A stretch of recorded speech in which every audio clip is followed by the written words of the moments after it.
Okay, another episode of Real Naviak is here, and usually I welcome my guest in my camper van when I have a studio, but this is special edition because I go visit my guest to his own home. So, welcome and let me introduce to Santillan De Pinto. Thank you, Igor. Yeah. It's great to have you here, or have me here in your place. It's great to appreciate one another in this. Anyway, environment. the name sounds like Spanish, and I heard from Coop that you are originally Australian, Correct. and Yes. we are in New Zealand. Yes. Can you explain us a little bit what Yeah. happened? What a journey, right? Yeah. So I had been teaching in Australia, and I wanted a break from that. So I've got a background in fine arts. So I've got a master's degree in fine arts, and ended up teaching that. And then invariably I wanted a break, so I ended up going to Bhutan. Bhutan, nice. Amazing opportunity. I mean, Uh-huh. yeah, just having that opportunity to go there is something that very few people get to have in their lifetime, let alone teach there and live there for an extended period of time. So How long you stayed there? I was there for 12 months. Whew, 1 year. Yeah. Fantastic. Yeah, amazing. Had a Royal Enfield, cruised around, taught.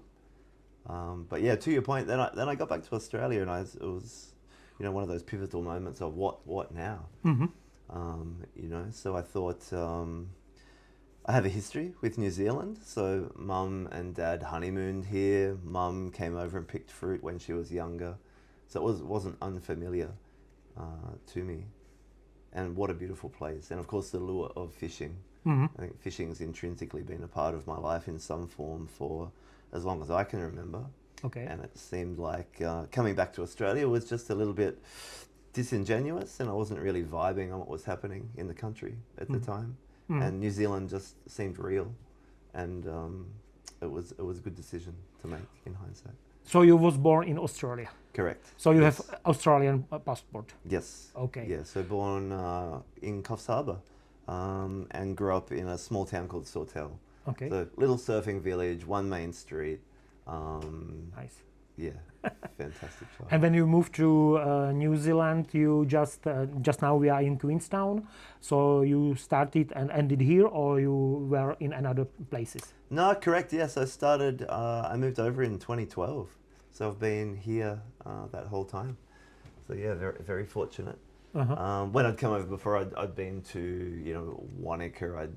Was into climbing at the time, so I did some ice climbing and mountain climbing around Wanaka, and then through Central South Island, and but yeah, I love Queenstown. It's a gateway for what we're passionate about. This is really amazing town. We were last year here together with my wife, and she was amazed what opportunities here around. Yeah. Yeah, it's really for me. It's the jewel in the crown for fly fishing in New Zealand. So, love it.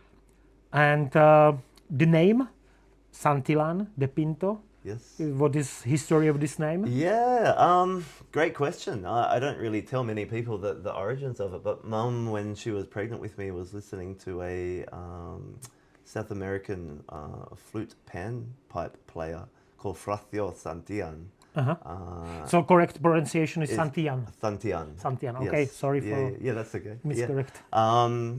So that's where that comes from. So it means sandalwood in Spanish. So, Sandalwood. Yeah. Okay. Yeah. So the Latin is then derivative.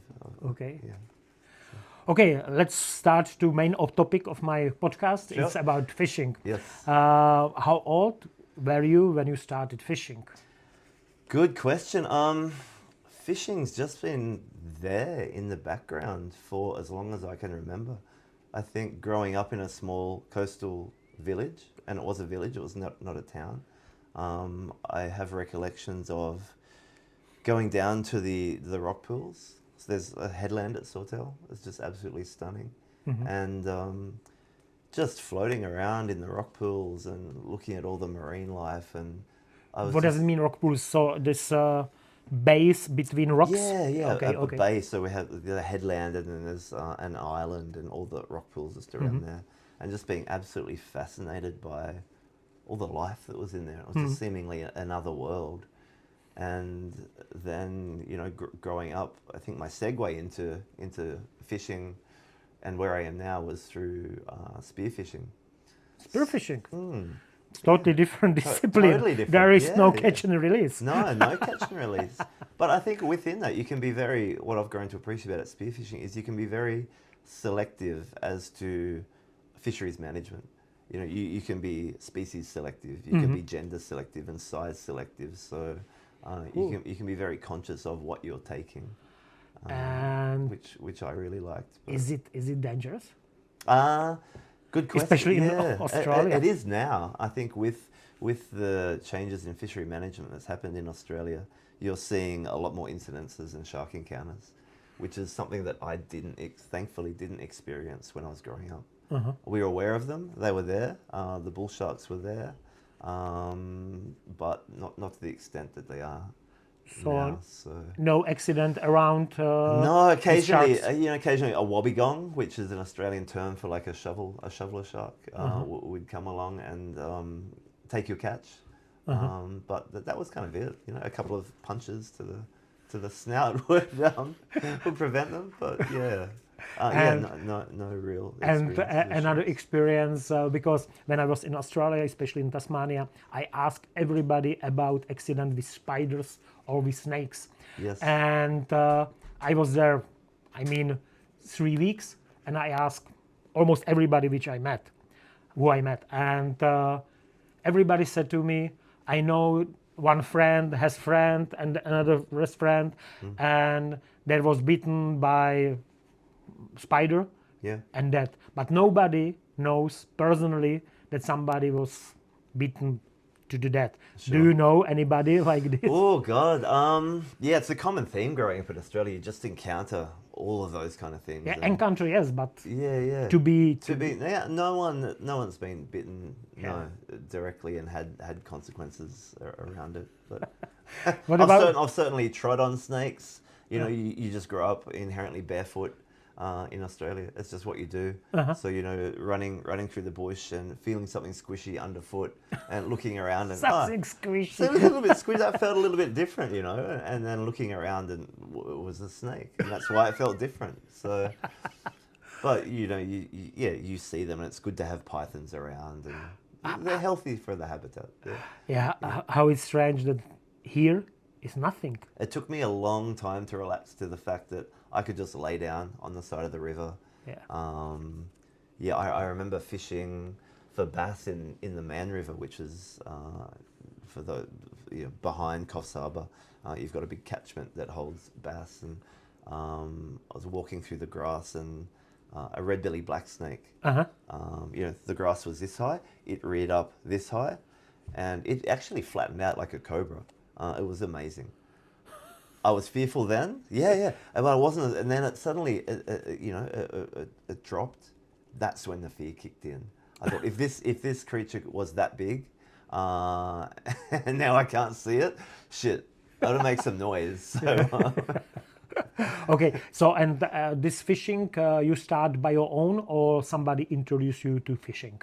I grew up with a friend of mine who I've only just recently found out passed away. He's a friend of 35 years, Shane Avellino. And we primarily used school as a meeting ground to go and work out where we were going to wag and where we were going to go fishing. So he had an old EH Holden station wagon.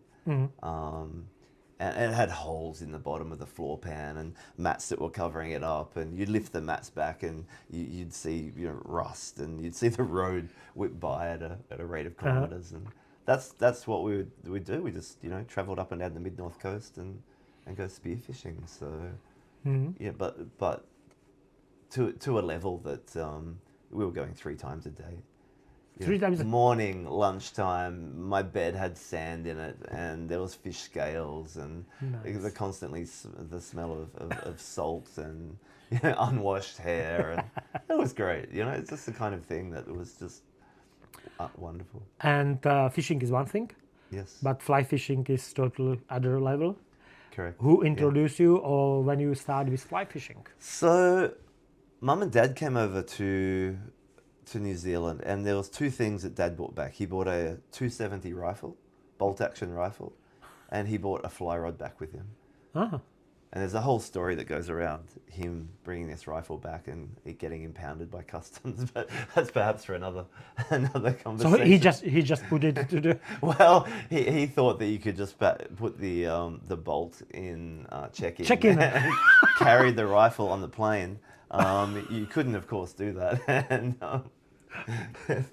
the police are waiting for him at the conveyor belt. But he bought a fly rod back with him. Okay. He didn't know how to use it, and it was in the shed. And I remember coming across this fly rod and just being, it was like a magnet. It was magnetic, and I was really fascinated by the mechanics of how it worked. And he didn't know how to use it, and I remember rigging it up on the grass, and trying to cast this. So this fly rod. this spontaneous decision changed your life. Absolutely, yeah. And it was just from there. There was something. I couldn't, and I can't pin what it was. There was just something about it, and then references would appear, whether they movies or fly fishing was kind of, it was still an abstract concept, and the literature didn't support your interest back in those days. It was still, very niche. Australia's a small country comparatively to the rest of the world, so it would pop up in magazines now and again, and maybe through movies. But I had this utter fascination with this fly rod. So yeah, it kind of developed from there. So you started already in Australia. Yes. I wouldn't say to any extent or to the utter addiction that it is now. Pretty deep down the rabbit hole at this stage. It was certainly the first peering back of those layers of what is this? Yeah, what is this fly rod thing? So again, I wanted to ask you who leads you to the fly fishing. So that was the spontaneous decision to buy fly rod by your dad. Yes. So you have to learn everything by yourself, or do you have some teacher? Yeah, I'm good at picking up things and sports. So a lot of it was self-taught, but within that, I've also been very lucky to have some really wonderful figures in that journey that have been able to assist me. And we know that the fundamentals of being a good fly angler is fly casting. There was a local fly club that I joined, and also meeting people along that journey. There was casting clinics, and I remember meeting Peter Morse early on, and Carl McNeil, and that ilk of person that was Steve Tedesco, that was willing to kind of spend time with me. Not in a mentor level, but just this is, if you just did this, if you change this, which has always been very helpful. So yeah. An integral part of fly fishing is tying flies. Yes. I already know the answer because I saw your tying table. Yeah. So do you tie your own flies? Dude, I love tying flies, and it runs parallel with my fly fishing. Okay. It gives you an appreciation of entomology and what the fish are eating, and being able to mimic that and present your fly to a trout is the ultimate compliment. And it just it matches. We're hunting, and I like to hunt as well. So incorporating deer hair from a deer that I've shot into a fly, and then catching the fish on that fly is, I like the circularity of that. So sounds good. Yeah. From deer you shoot, you tie fly, Cool, you right? catch the. It sounds good. Yeah. What is your favorite material? Deer hair? Deer hair's good, although it loses its buoyancy. CDC, I would say. CDC is, I think the this penultimate material. This changed, I think, fly Yeah. fishing Yeah. or fly tying. Yeah. This material, because it started end of 90s. Yes. Yeah. I think this is the biggest change in fly tying. I would agree. Look at like what Mark Pettit-Jean did with his CDC patterns, and you can incorporate it in so many different ways, and it's just buggy, and it floats and it catches fish. Yeah. I every time I ask my guest how many flies on one type do you tie in one to the row in your box, because Sure. some people are answering me 23, for example, just Yes. one row Yeah. in a C and F. Sure.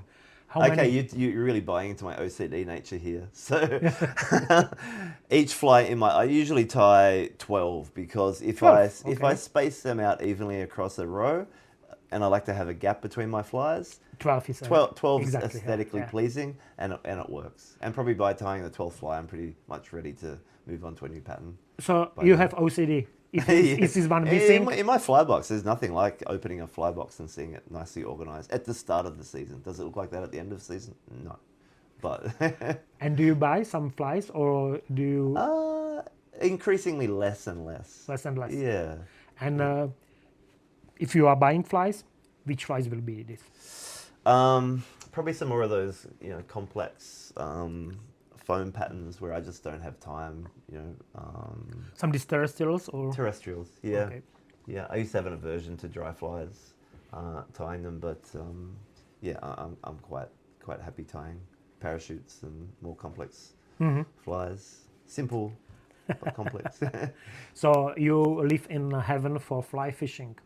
For me, if I'm living here, it's impossible to imagine that I am not almost every day fishing. So how many days per year you are spent in the water? A lot, as many as I can. So the number I want to hear. Number, God, this season's been an anomaly because it's just been all over the place. But I think I'm probably doing 150. Phew, nice. Yeah, upwards. Yeah, if the season allows more, if time allows more, it's just a place where I like to reconnect and forget about all that stuff that's out there. So. And when you go, do you fly fish by your own, or do you have some fishing buddy, Um, or you yeah, change it? yeah, interchangeably. I mean, I love fishing with Cub. We match each other's pace, and he's just such a great human being, And I think it's wonderful for us men to have other men that we can look up to and emote to. And he's just one of those guys. So every opportunity he balances his life with Tanya and Tilly, and I'm thankful to be included in that. I like fishing with everybody, and I'm not age discriminant. I love fishing with older people. I've learnt. Age I've, discrimination. I've learnt. We live in a society that tends to say old people, which is very Am I unfortunate. old? You're not old, dude. Look at we've got grey hair.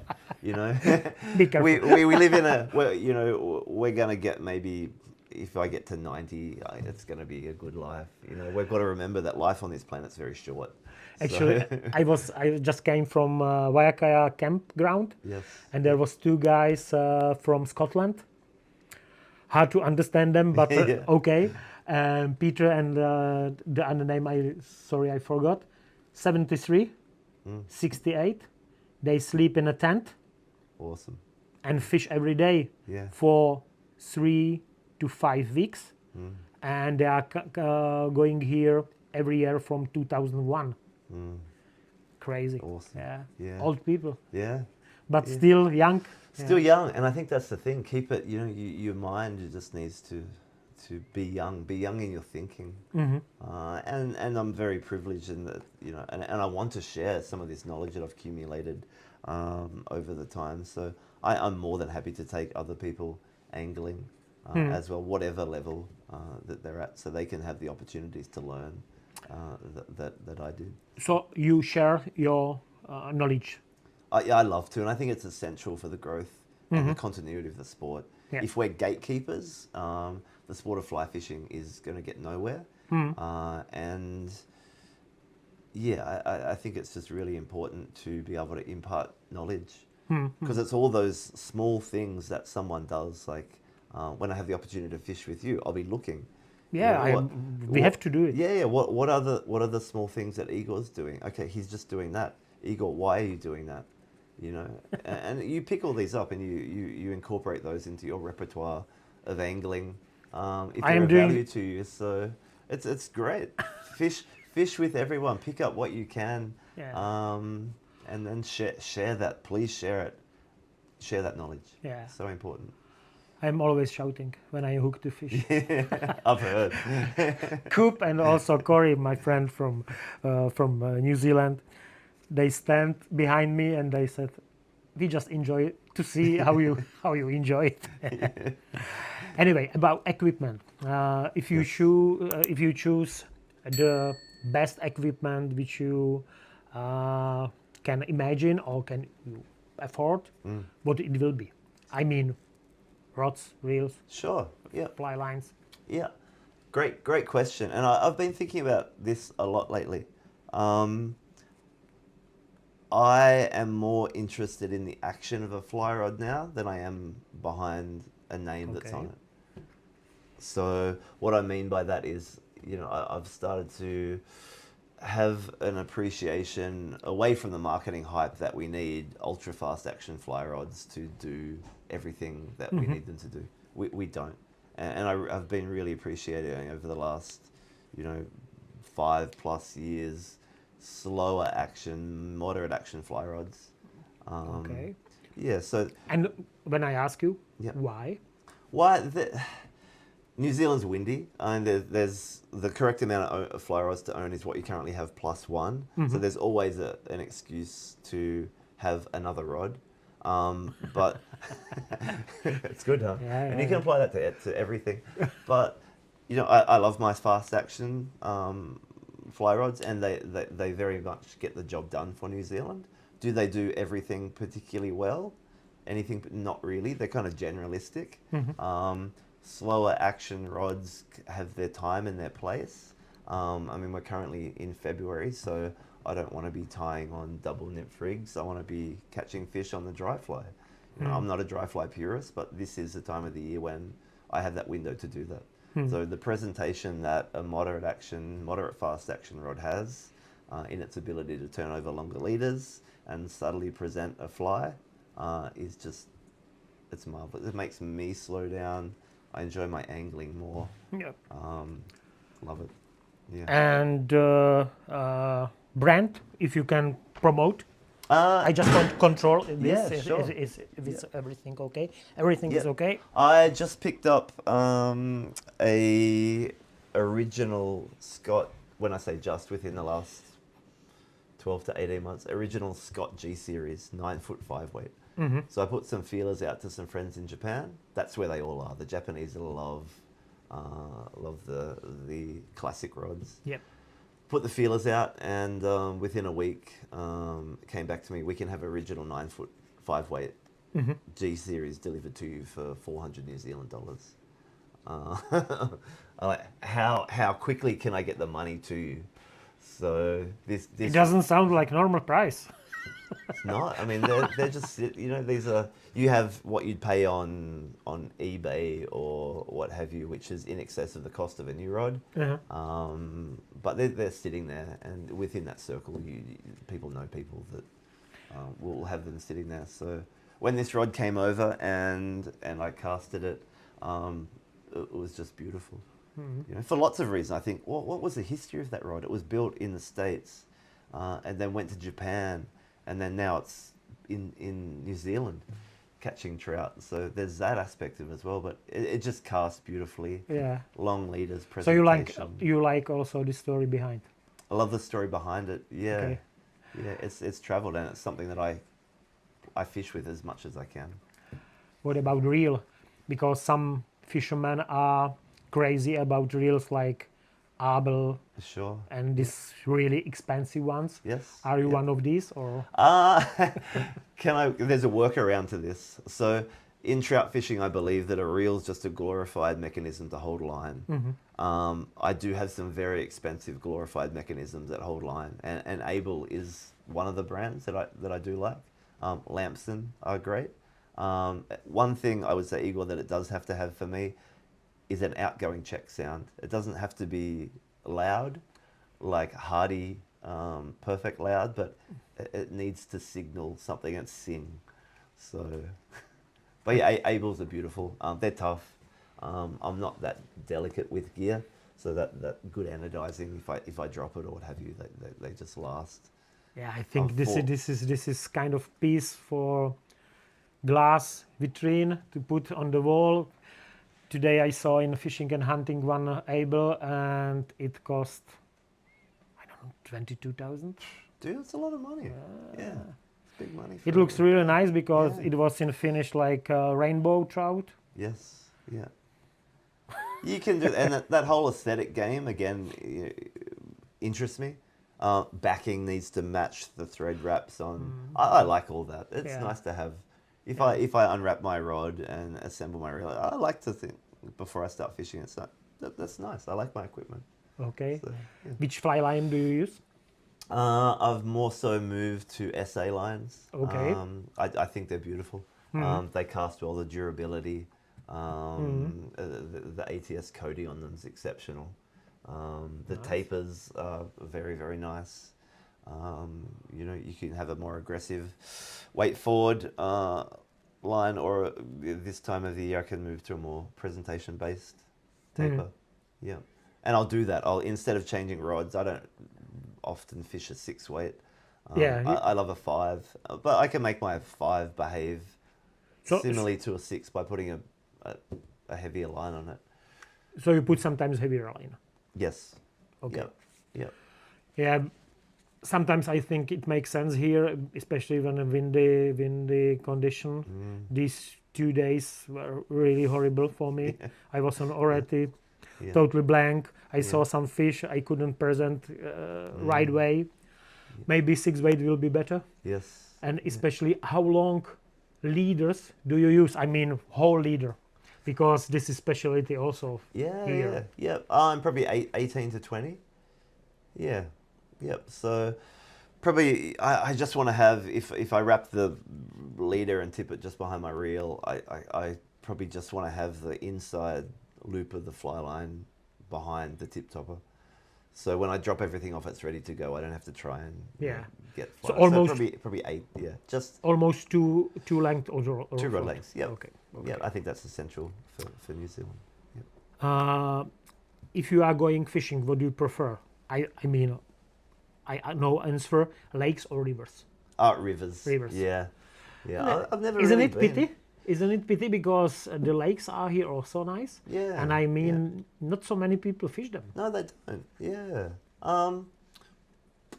I can't answer other than I'm a hunter. I like hunting trout and stalking. I love our New Zealand's walk and stalk fisheries. It just excites me. This is Walking up a river, seeing the trout, its rise patterns telling me what it's doing. What's the game plan? Yeah. What do I do? Do I need to cross the river? Yeah, I don't necessarily feel I have those same opportunities to access that part of my thinking with still water. It might change at some point. I'm not against any type of fishing, but currently and certainly the trajectory has been towards walk and stalk fishing. Yeah. Walk and stalk. Sounds good. Yeah. Big topic about New Zealand is wet wading. Yes. Not many people knows what wet wading is. Can Sure. you explain? Yeah, I guess wet wading's just exactly that. You're wet a lot of the time. You don't have the benefit of having waders to keep you dry. So usually come the 1st of October, I'm wet wading. Do you use in some part of your waders? Yes, absolutely. Winter fishing, you have to. If I don't use Because waders in Coop winter, said to me that waders are for pussies. he doesn't do as much winter fishing as he used to. He's always up there skiing. So, yeah, I mean, it gets to the point where it becomes a safety concern in winter if you're not wearing waders, because I get back in the car and I can't feel the brake pedal, I can't feel the accelerator because I've got no feeling in my feet, so that's when it necessitates using waders. But for the rest of the season, as a rule, come the 1st of October, I'm wet wading. Okay. Just a pair of pants, something underneath, thermals if I need to. What equipment do you need for wet wading? I mean, correct wet wading.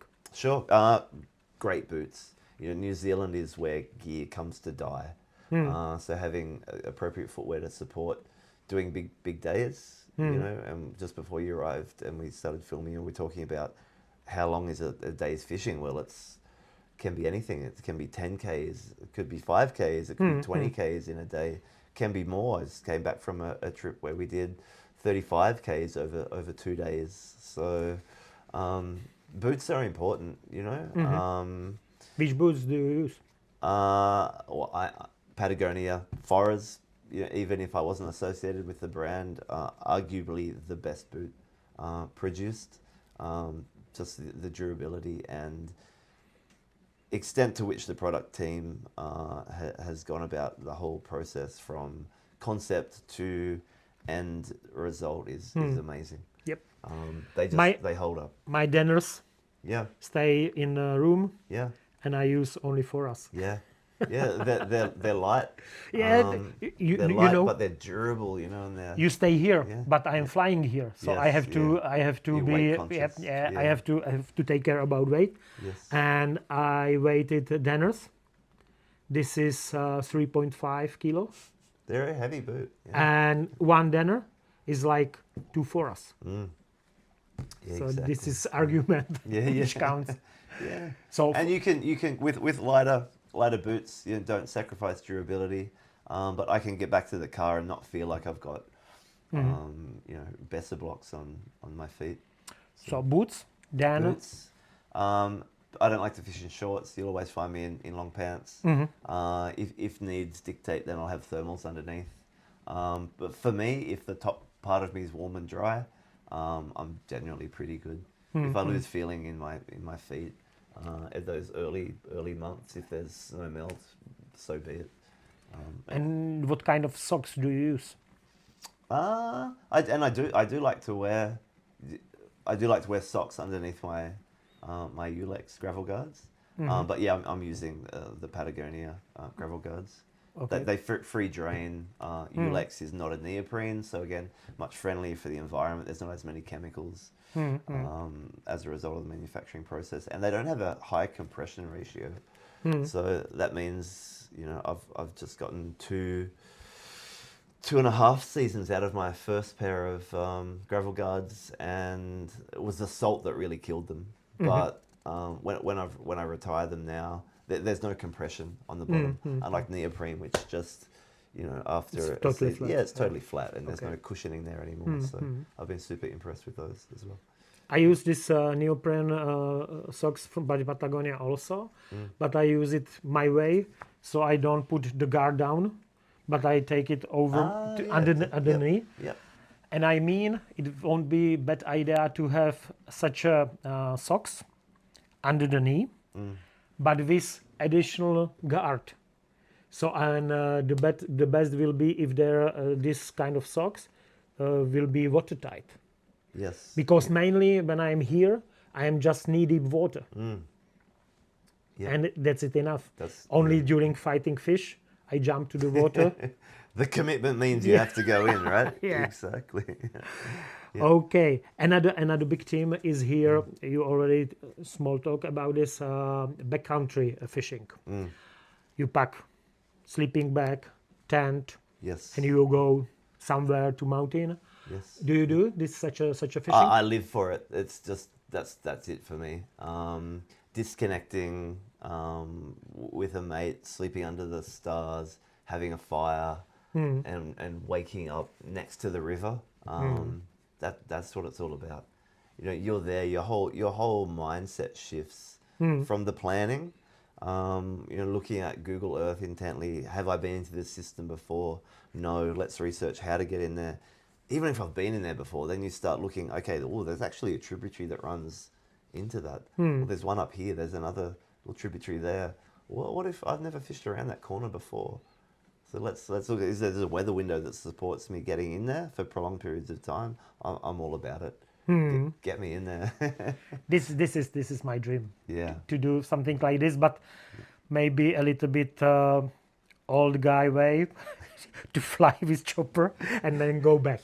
But and that's okay. I think provide however you want to go about doing it, just having that experience is so important. I don't think there should be a metric measured around, you know, okay, well, it's only legitimate if you walk in, walk out, You man, fly in, walk out, walk in, Yeah. fly out, whatever it takes to get you into those places and having those experiences. Do it. How the longest trip did you do such a way? I mean, backcountry. Uh, 3, 4, yeah, 5 nights. probably like that. Yeah, 3, 4, 5 nights. Yeah. Nice. Probably the longer fishing trips that I've been on have been overseas trips where you arrive at a destination and then every day is about fishing. Living in New Zealand, unfortunately, even though the industry that I'm in is fly fishing, I'm not fishing every day. So you've got to balance work and those kind of things. So yeah, it's been those foreign trips that have been more just about fishing. Yeah. When someone says unforgettable fish, Yes. which pops in your mind? Are we talking like trophy trout here or? Doesn't matter. whatever It pops?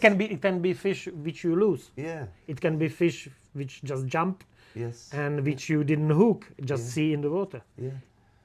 Which one pops in your mind? Or you can say more experience, more fish. Yeah, no, it really makes you think. I had an unforgettable experience last season that I was just reminded of because we were talking about the same system that we fished in to rainbow trout, and the acrobatics of these rainbow trouts is just exceptional. You can't fish flies big enough. You just slap them down and they just come up from somewhere if you can't see them. So I think on this occasion, actually hooking a rainbow trout in the air. So the fish had come up, it had taken the fly and just continued its trajectory up into the air. And it was just utter surprise. What do you do then? Do I wait till it lands back in the water to set the hook? No, you have to set the hook while the fish is in the air. Otherwise, you're going to have slack in the system. So that was wild. And you don't think of these things at the time. You play it back through your mind and like, fuck, man, that fish just jumped in the air and I had to set the hook while it was aerialized. That's pretty wild. Yeah, I remember when I was on the Yankee River, upper part, and I cast really badly about 5 meters from the rising rainbow, and he wanted really badly this fly, Yeah. and it was like, it's like from another world, Yeah. so fast, Yeah, that they so want fast. it. Yeah. Unbelievable. What about competition? Did you try ever some competition in fly fishing? Never have. No. I've always been, and I've never been one that's been into competitive sports Okay. as a rule. Even from a very young age, it's not something I really enjoyed. I like to compete with myself, but yeah, the competitive aspect of angling is something that I've never really been exposed to. Other than I think there's a lot to learn in that space.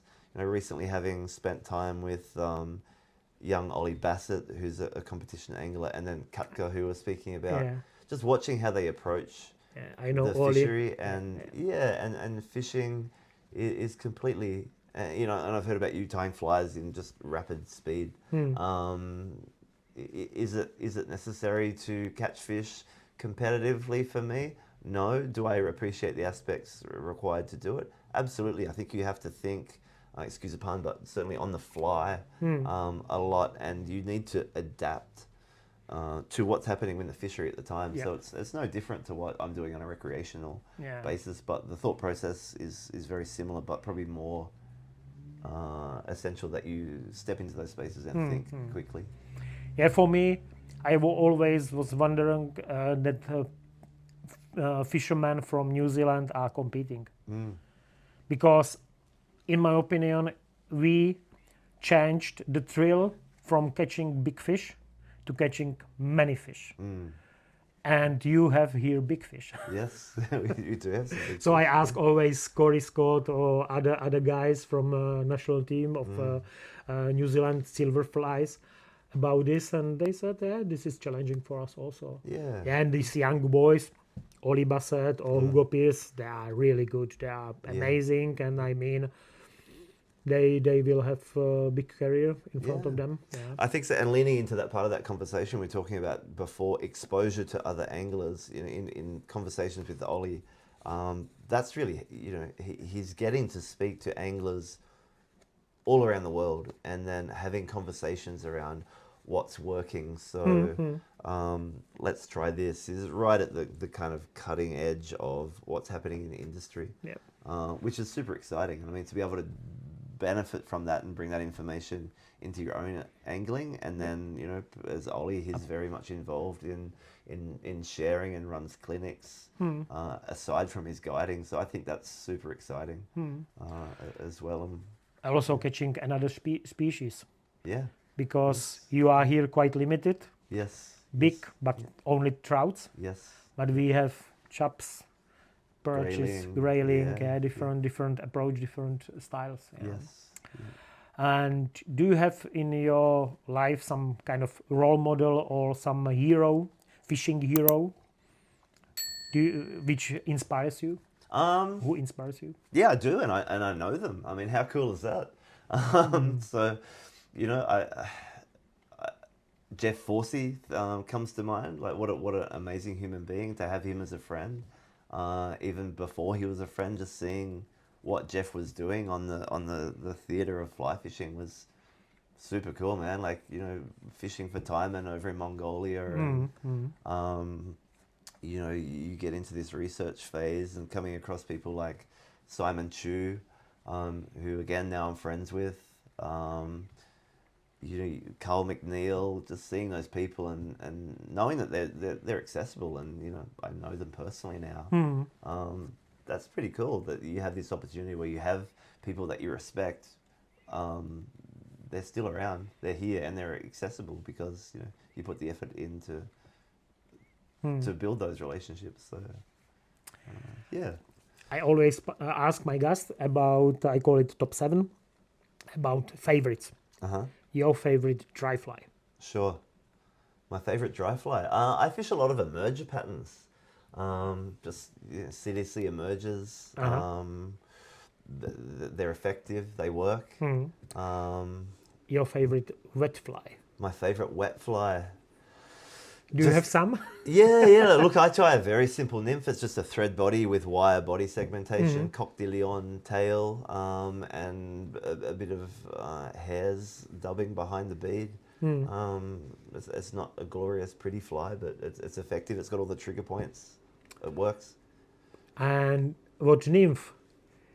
Favorite nymph? Because Favorite. you said maybe wet fly. Because when I am asking about wet fly, I expect just this doublers kind of this, without bead.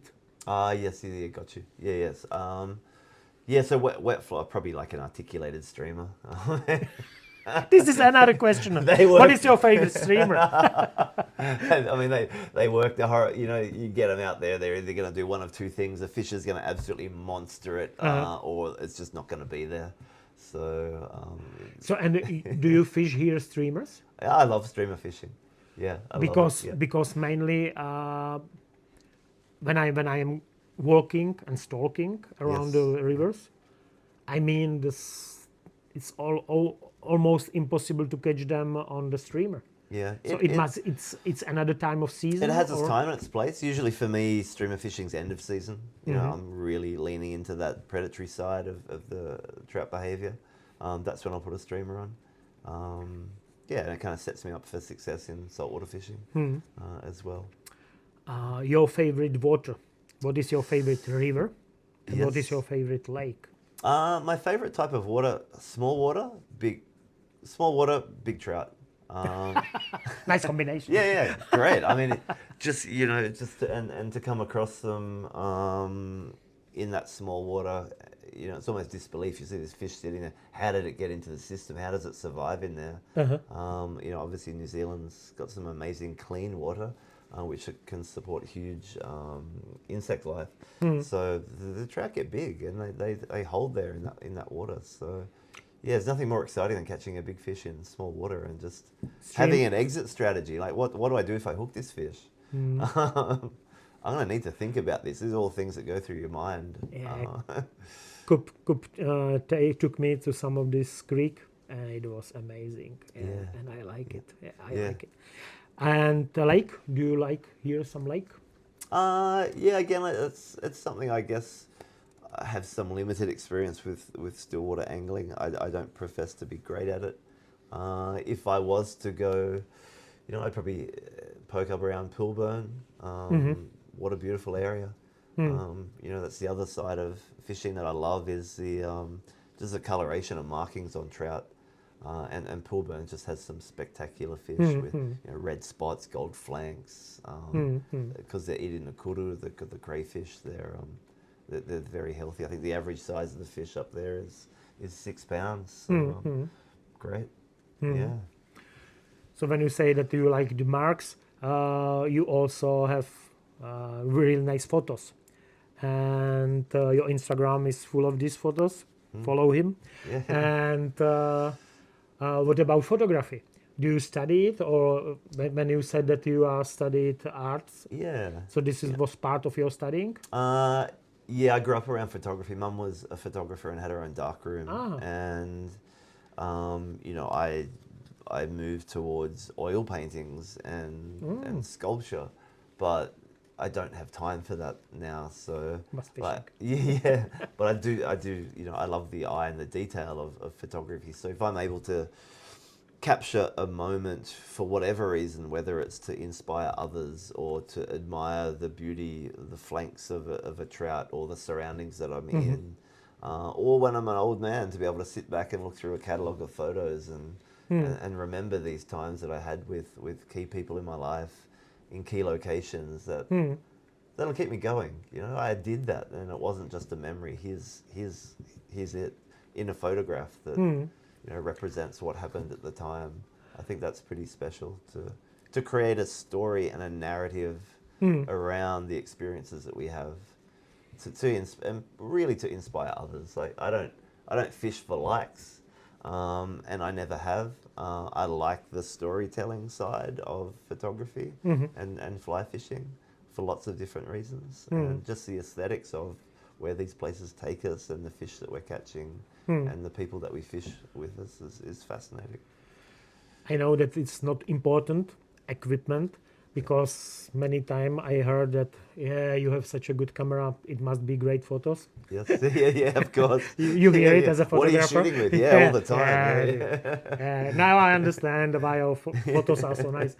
Anyway, I like last year confrontation between my style and style of Coop, because Coop has totally different, and I love it because he used mainly 55 lens. Yes. Yeah.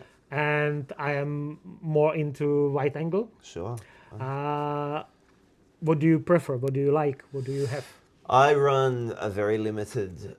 I've got a RF system, so there's a price, consideration there. RF lenses aren't cheap. I run a 35. I love the slightly wider angle of a 35 as opposed to a 50. So prime lens, yeah, f1.8, and maybe even lower. I can't remember. And then I run a 70 to 200 in the RF L glass, which is beautiful. Yeah. But it's big and It's big. It's big, and do I use it when I'm fishing? Absolutely. Do I sometimes just forget to swap over from my prime lens? Absolutely. It's hard. You're running run and gun essentially. So fish is caught. I want the compression at a 70 to 200. I've got the 35 mil on. Yeah. It's a lot happening. The pack goes down. I'm reaching into the bag. I'm screwing a 70 to 200 on. Where's my angler? Yeah, exactly. It's a lot happens. This is for me always really hard. What I will take with me to the trip, and I have 24 to 80. And 80 to 30, 300, Sure. 300. But the big lens always stays in a car. Yeah. So, and always I said to myself, don't take the big lens, because it's so big, and the changing, and maybe sometimes better to have only one opportunity or only one lens. Yes. And don't overthink about changing. I would agree. And the 30, we forget with prime lenses that we are the zoom. So you just walk closer. Exactly. You walk further away. And what you can do in Lightroom these days, high megapixel sensors. I can crop. You know, the resolution's there. Yeah, So yeah. yeah, I maybe not. I potentially don't get the compression and that nice background separation. But those photos only exist for a moment in time on people's feeds, Yeah. or when they're scrolling through, you know, or for my memories later on. Is it really going to make that much difference? My back is going to notice the difference. Exactly, That's yeah. for sure. But And also the iPhones or Samsung do they're really great these nice days. Yeah, nice job also. absolutely. Yeah. Yeah. Another question: have you ever had some major fuck up, big mistake during fishing? Yeah, absolutely. And I was reminded this the other day when I fished the Aridi. I forgot my PLB. It was in my bino. Sorry, I didn't catch you. What is POB? Personal locator beacon. Ah, Yeah. So it was in my bino bivvy, and I hadn't moved it over to my day pack. And it was that classic thing. I'm just going to step off this bank. What I'm stepping onto looks like it's firm underfoot. It wasn't. My ankle twisted. Nothing severe, but at that moment I was reminded, shit. You know, I have had that situation, or if I am in the backcountry and something goes wrong. So I think it's that positive caution. But yeah, I've fallen in the backcountry on my own and felt, you know, landed on my coccyx and had that shock jolt up your spine, and you know, you feel your legs tingly, and like, if something happens out here, it's gonna. I don't have a PLB, or if you know. This is why some areas in Fiordland I won't go into on my own, because I'm probably, knowing me, going to take a shortcut to get there. And if something goes wrong and I can't use the PLB, who's going to find me? Maybe a hunter during the roar. I'm not going to be of any use then. And is it how call it in English? I don't know. That you have to have it with you. It'd be more a case of due diligence. I think you'd be silly not to have some form of method of contacting the world if something goes horribly wrong. And people underestimate New Zealand. Yeah. You know, what we were saying before, hey, no snakes, no spiders, but man, that landscape is a killer. But you can fail. You can, catastrophically. You know, you scoot down little granite,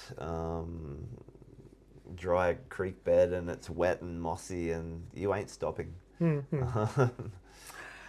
Santian, what is your best piece of advice for rookies who just starting with fly fishing? Learn to cast and do it early. You know, don't look at 100 different YouTube clips of people casting.